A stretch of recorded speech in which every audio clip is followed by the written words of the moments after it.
Jonny, hello. How are you? Hi, yeah, I'm good, thanks. How are you? Thank God, Baruch Hashem. I first of all just want to congratulate you on being voted number one in the Jewish News' 40 under 40. That's a fantastic achievement. Thank you. Everyone there feels like a winner. Yeah, yeah. Thank you. No, but As I see it, it's a huge, well-deserved tribute to you, and at the same time, it will hopefully help to raise awareness of mental illness out there. Would you agree with that? Yeah, absolutely. Anything that's gonna, help to raise awareness and to reduce stigma. Absolutely. I mean, yeah, that's why I do what I do. To stop other people from going through what I went through.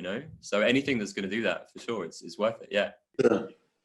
And in a biblical context, many people aren't aware that there are many significant biblical characters who suffered from mental illness of one sort or another, such as Jacob, King Saul, King David, Job, the prophet Elijah, the prophet Jonah, and others. And therefore we see that these issues go back in time, all the way back to the beginning of time. Do you think, Jonny, that today there is a greater prevalence of mental illness, or perhaps are we just more aware of it?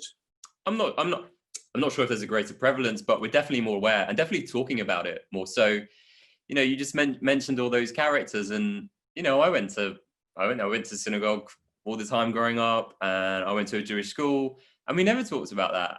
But the very mention of the term mental health was a taboo when I was growing up in the Jewish community. I mean, now, it's definitely changed. But yeah, when I was, when I first, I guess, was got my diagnosis, when I was first unwell, this was a decade ago, and it was the elephant in the room. But it's amazing what's happened in the last sort of few years. I mean, we've still got a way to go, but it is amazing how much progress I think we've made in terms of talking about it. I think we have come a long way in just a short space of time, and that's phenomenal. And do you feel that the stigma is still huge? Yeah, we've still got a problem with stigma for sure. And I think in some groups of people more than others. So for example, men, we know that men are 3 times more likely to take their own lives, and men have got a much higher dropout rate in our mental health services. So I think, for certain groups of us, there is definitely a lot of stigma that we still need to conquer. And Jonny, we're talking about stigma. What are your reflections on self-stigma? Oh yeah, but self-stigma is huge. I mean, the one message that I always try and get across, if you have a physical health issue, if you fall over in the playground, if you've got a broken bone, you're not going to hide it. You're not going to put off telling someone. Or if there's a lump that starts growing on your body, you'll go and tell someone, and you'll go and ask for help. But I think we still don't see the same in terms of our heads. If something happens in our minds, we try and push it away. We're not worthy of getting that help or support. So you mentioned the lump. There could be a physical feature of what's happening within you or on you, and you're aware of that. Would there be situations where somebody is actually suffering from mental illness but isn't aware of that fact? And what signals would you provide for a person to be able to know, this is what I'm going through right now? Unfortunately, it's the very nature of mental illness for some people, is that you're not aware of it. For me, I got a diagnosis of a form of schizophrenia when I was 20, and I mean, I knew that something wasn't maybe right in my head, but the symptoms that I had, I didn't know they were illness. I thought that was my life. Unless we have the education, how are we meant to know? This is why, I'm so pleased that particularly a lot of the Jewish schools are really, really kind of prioritizing mental health education for young people. Again, we know Jamie have got well-being reps in a number of different Jewish schools and in the universities now, because we need to start young, and we need to educate people, because how they meant to know. And it's difficult with mental health, as you said, compared to the lump. It's not like a tumor where you can scan, or you can take a blood test, or there's nothing like that. You can't see it, so it's so hard. This is why we need education from a young age. But there's lots of us that have left school and we never got the education. So we need to educate everyone. Yeah. And with regard to the stigma, I mean, it pains me enormously to be aware of the fact that the stigma is out there. And that certainly provides an added difficulty for somebody who's going through deep anxiety of one sort or another. What message would you give to our Jewish community, to society out there with regard to stigma in order to improve the situation for those who are suffering? I think the key message is, not to be embarrassed. If I would have had a physical health issue such as cancer, I know I wouldn't have had the same level of shame and embarrassment. It took me years to first of all to talk about it, but second of all to actually really ask for help because of that shame and embarrassment. And now, obviously I'm sitting here talking to you, and I don't have that. I don't have any shame or embarrassment. But unfortunately, the majority of people out there that I speak to that have mental health issues do have this shame, this embarrassment, this kind of feeling of guilt. And we need to get rid of it. We need to get rid of it. There's nothing to be embarrassed about. A therapist once said, he said to me, Jonny, it's not your fault. It's the way that your brain is just kind of wired. And I don't know, it really helped me when he said that, because for such a long time I've been so angry with myself, with the way my mind was, and so guilty and so ashamed. But yeah, realizing that, first of all, it's not my fault. It's not people's fault. It's, maybe the way that their brain is wired. But second of all, that the brain is, and the mind is malleable, and it can change, just as you can heal a part of your body again. You break an arm and you go for physio and it heals. And, you can heal your mind as well. Often people, when they struggle with their mental health, think this is it. I'm stuck in this place forever of anxiety or depression. I can't get out of it. But you can. And I think that's such an important message. I almost, I lost my life, almost lost my life, because I thought I would never recover. I thought I couldn't get out of the state of mind that I was in. But I'm absolutely out the other side, and I still struggle, but I manage it.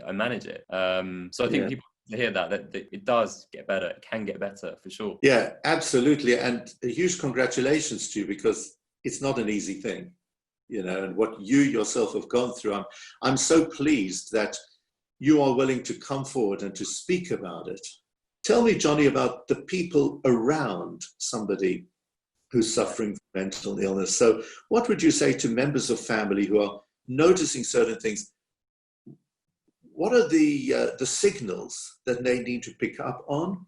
And to what degree should they talk, engage? What is it they should be doing? When people are struggling, they think, I don't want to burden people, and my issues aren't worthy of other people's attention, and I need to keep them to myself.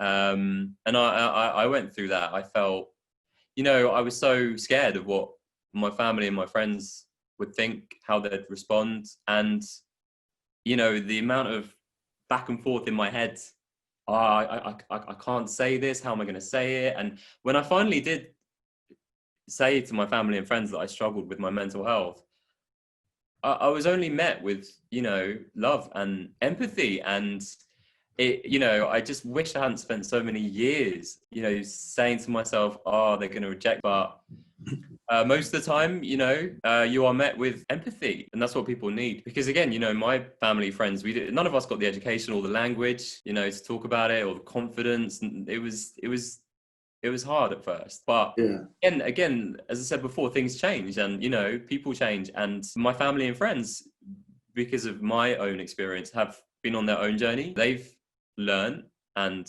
educated themselves and got the language and the confidence to talk about it. So now my family and friends, we can talk about my mental health just as we can, if I've got a bad back, or if I've got a really bad cold, just very normally, do you know what I mean? Like that, as it should be. But it's certainly taken time. But, I think it's really important to know for the loved ones that there's also support for them. Organizations like Jamie offer support for families, for carers, because I think that's something we don't talk about enough, is how mental illness affects, particularly maybe parents close to someone, or spouses or children. We don't talk about that. My dad's recently set up a father's forum to get dads talking, because yeah, as we said before, men really struggle to open up. You know, my dad talks to me about it a lot, and says just how amazing it is that these group of dads, they all sit around, you know, they're all just very open with each other in terms of how their children might be struggling, or their wives. And it's just a safe space where they can be open and honest and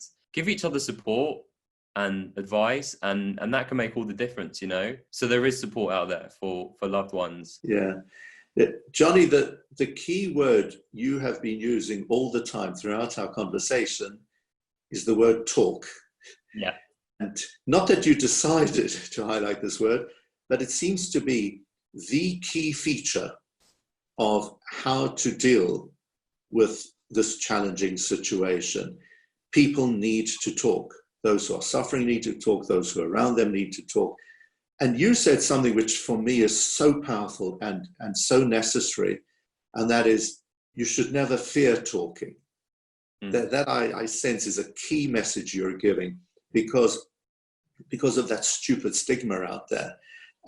Actually, as soon as you start to talk, people will be with you, and they will be supportive, and they will want you to feel better and to get better.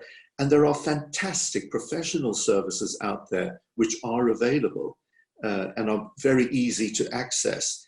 And I want to thank you for highlighting that, because that is so important. I think as well, it takes the power away from, you know, if you're going through really difficult thoughts and they are overwhelming you and consuming you, just by talking, it can really take the power away from those thoughts and those feelings. You know, there's the saying, a problem shared is a problem halved. And I really do believe that. Absolutely. You know? And for the other person as well. I think sometimes people around an individual who's struggling might say to themselves, I don't have good enough advice, or I can't help them because I haven't been in their shoes. But just the listening makes such a difference, you know, just really active, empathetic listening. You don't have to have the advice, because that's what I've needed when I've been really unwell, is just someone to listen. Everyone's got everything they need within themselves to be able to fit. Yes, that too is a very important and powerful message, because what I sense is, tell me if I'm right or wrong, there are a huge amount of really very, very good people out there, and when they're aware of somebody who must be suffering from mental illness, they don't want to intrude, they don't want to embarrass, and therefore they kind of keep away, without realizing that actually you don't have to have all the answers. All you need to have is an ear to listen, to show that you care. I think in the society that we're living in, people have just got less and less time now to listen. You know, things move so quickly. You know, I went to a school last year sometime, and I gave a talk, and at the end of the talk, the head of the year stood up and said to the pupils, look, I'm always rushing around, and, you know, I've always got like folders in my hand, and but if you ever say to me, I need to talk to you, I will stop and I will listen. And you could just see people's faces just being like, wow, like if we could just give each other a bit more time, you know, in terms of our presence and our listening, and put our technology away maybe for a little bit. It's just so powerful. It's so powerful. Yeah, just be in their kind of space with them, however they're feeling, whatever, not trying to change it or fix that person, but just that person on their level. It's powerful. Jonny, we right now are going through extraordinary, unprecedented times in terms of the coronavirus pandemic. And the indications we have are that those who have previously been suffering with mental illness, some of them now have a deepening of their experiences and their symptoms. And as a result of isolation and other factors, sadly and tragically, there are more people now who are suffering with this. And I know that Jamie is reporting that during the coronavirus, a significant increase of people who are using their services. And I think that once this virus is behind us, you know, there are so many people who are holding back from coming forward in order to find the necessary help. We're going to face an enormous crisis within our society. What message would you give to people right now in the midst of COVID-19 in terms of the way they're feeling, what they should or shouldn't be doing? Yeah, I think you're absolutely right. And I think, something that's definitely helped me over the last few years is learning about and applying self-compassion and self-kindness and self-forgiveness. I mean, we can be so hard on ourselves, particularly when we're struggling with our mental health, and particularly, I know during this difficult time, I always say to people, really try and monitor what you're saying to yourself, because often you say things to yourself that you'd never say to a friend. If a friend was struggling, or a family member, meet that person with kindness and compassion and unconditional love. Yet the way we talk to ourselves is so different often. So really try and catch yourself when what you're saying to yourself, how you're treating yourself. I think we're not going to realize the impact that this period has had until much further down the line. Trauma can come out much further down the line. So, and we need to make sure that help and support is in place for that, not just now, but a long way down the line. Yeah. So I've heard it being said that we're going to be experiencing quite a lot of PTSD after coronavirus. And I think that people need to know it's not as if this challenging experience is behind us. Now I should be feeling all right. No, there are going to be some pieces that we will need to be picking up as individuals and as a society. And it's what you just said, the impact is going to linger on, and people shouldn't hesitate to look for some help because it can be a natural phenomenon for many people after such a hugely challenging experience. Jonny, I want you to direct some words to teenagers, to adolescents, because it's known that a journey of mental illness, they say about 75% of people, it starts in adolescence. And that, I think, makes it so hugely challenging for young people out there. They haven't yet discovered who their real selves are. All kinds of things are hitting them from all sides. What words of encouragement and guidance would you have for teenagers? Being a teenager, I think is tough enough.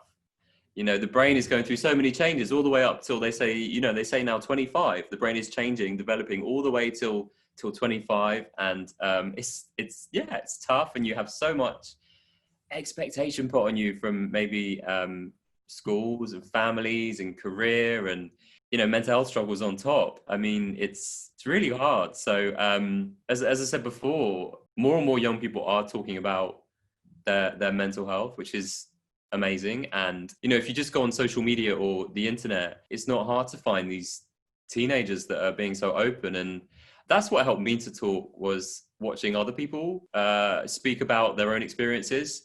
I guess it's kind of like role modeling.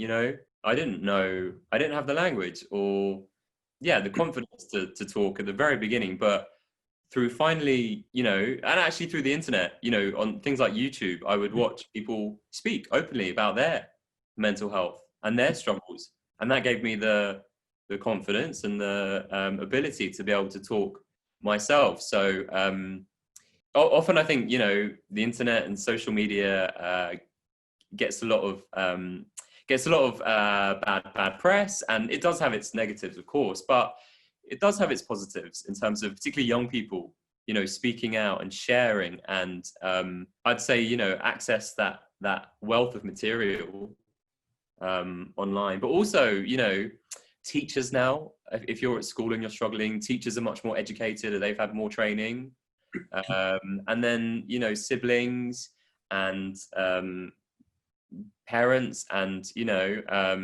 what I'm really encouraged by is I'm seeing more and more in synagogues when I go and do talks in synagogues. Most synagogues have youth program that's focused now on well-being and mental health, which is amazing, because again, when I think to when I used to go to synagogue growing up, mental health and well-being was never ever talked about. But now lots of synagogues are offering tools and advice for young people on how to manage stress or exam pressures, and that's it's really encouraging. So there's so much support and help and advice and people to talk to out there for young people now. So please don't feel alone. That's the key, is not feeling alone, and not keeping it all bottled up, because you know, as we know, the more that you keep, you know, inside, eventually it's going to have to find a way out, an outlet.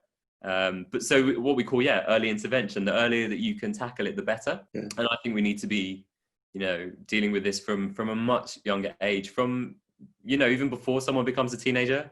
And I think, again, particularly young boys, because I think too often, well, when I was growing up, you know, I got the message, you know, big boys don't cry, and, you know, you got to man up, and you be a man.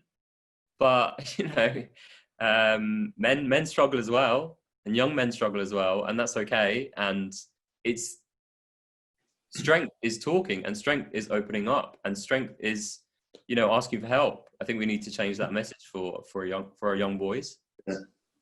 And Jonny, you at one stage reached a very dark patch, and you brought yourself back from what could have ended up in the ultimate tragedy. What advice would you give to people who are thinking, is life worth living? You know, we've talked about trying to talk about things before they get too much, and I think, this is why we need to start early on and not wait. You know, if you feel things building up and building up and building up, well, I know for myself, I just kept saying to myself, you know, it's just going to pass. It's just going to pass. And it didn't, and it didn't, and it didn't. And then I finally one day reached the point of, it's not going to pass, and I can't live, you know, I can't live anymore. So, you know, this is why talking about it from an earlier stage, rather than letting it get to the point of crisis, I think is so important. But when people are in that point of crisis, it's really tough, because you know, thoughts and feelings can be so intense and overwhelming. But I know now that no matter how intense those thoughts and feelings are, you know, there is a way out of them.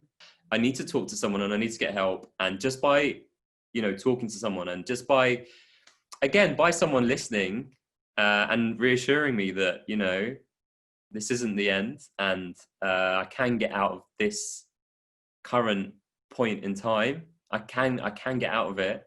Well, I mean, for me, if I'm honest, just, you know, when I'm feeling suicidal, just saying the words to, you know, to my dad, for example, when I've been in a really awful place, I've called my dad up and told him how I feel, and, you know, just saying the words out loud just takes the power away. And again, there's nothing to be embarrassed about. You know, the thoughts and feelings of maybe not wanting to be here anymore are really common. They're really common, and lots of people experience them, and you can get out of them. You can get out of that really tricky headspace, but you have to do it by talking and sharing, you know. Jonny, I'd like you to try and encapsulate your message into just a few words, the essence of what it is you want to convey to people, the tips that you want to give to people. What would you say? The thing that I truly love about the Jewish community is, you know, the fact that we're amazing talkers, and, you know, we're so sociable, and family and friends, community means so much to us. And within that includes talking about our mental health. We talk about we talk about the richness of life often, you know, when I'm, you know, with my family, with my friends, we talk about all sorts of things, and mental health should be included in that. And there's nothing to be embarrassed about.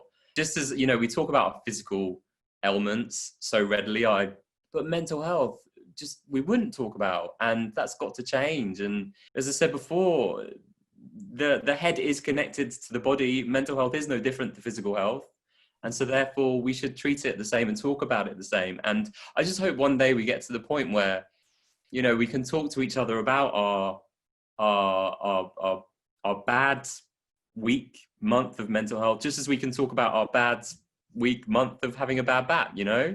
And I know we'll get there. I just, yeah, I hope it's sooner rather than later. Our community is blessed to have Jamie, which is a truly wonderful organization there to help people in a professional and caring way. You once told me, Jonny, that it took you a good number of years on your journey to actually discover that Jamie exists. So what advice would you give to people in terms of the professional services, Jamie and others?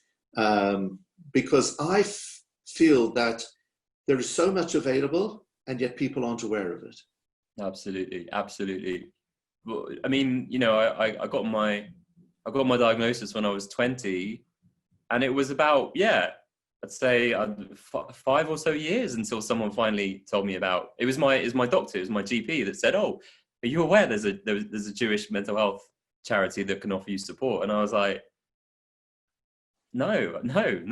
And you know, at that time, I needed therapy. I needed to see someone one-to-one, and there was a long waiting list actually. You know, for the NHS mental health treatment, which often there is. But the amazing thing is that, yeah, you know, I spoke to Jamie and they said, well, you know, you can see someone within a few weeks. And I was just like, and I did end up seeing someone one-to-one at Jamie for a long period of time. And it was just, it was a relief. It was such a relief. And it was just so nice because, you know, we had a common shared identity, and myself and this therapist at Jamie, and, you know, we just talked very openly about, not just about, you know, my mental health, but, you know, all sorts of, you know, Jewish things as well, which is really nice. So I think we do need to be more aware of, you know, charities like Jamie and the amazing work they do, and also the just the extent of work they do, because again, for my parents had no one to talk to when I first got my diagnosis, and it was really tough. And again, years later, we learned that they have a carers support service as well. And I know my mum and dad would have really benefited from that if they'd have known about that earlier. So there's support out there, not just for the individual, but for loved ones, and the range of support. So, you know, the Headroom Cafe have got so much online now for people. And you know, whether that be from talking as we're doing now, but also more creative sort of types of treatment of therapies, things like mindfulness, meditation as well. There is so much out there, but people often don't know. And, you know, it's worth exploring. Explore online, speak to Jamie and see what they can offer you. There's something for everyone. That's the thing. There's something for everyone. You know, some people say to me, "Oh, well, I've tried talking therapy, or I don't want to talk to someone." And I say, "Well, you know, try something else, like something creative." And Jamie offers all of that. So, you know, see what's out there, because I do believe there is something for everyone. Right, Jonny, you've been an incredible inspiration for me, always, and certainly during this conversation. I feel privileged to be able to engage with you. You're showing so much courage, but a genuine caring attitude towards others. What emerges from our conversation is you've gone through a lot and you don't want others to suffer in a similar way. Your understanding of people, of situations, your love of people, I think is just amazing. I just, you know, want to wish you all the very best, continuous success, good health. God bless you in all your endeavors, because I think you're amazing. Thank you. And thank you for this opportunity as well. I mean, I'm, just really hopeful that, you know, as I said, it's the ripple effect. You know, if this touches one person, and then that person can touch someone else, and that person, you know, it just, so thank you for the opportunity. Thank you.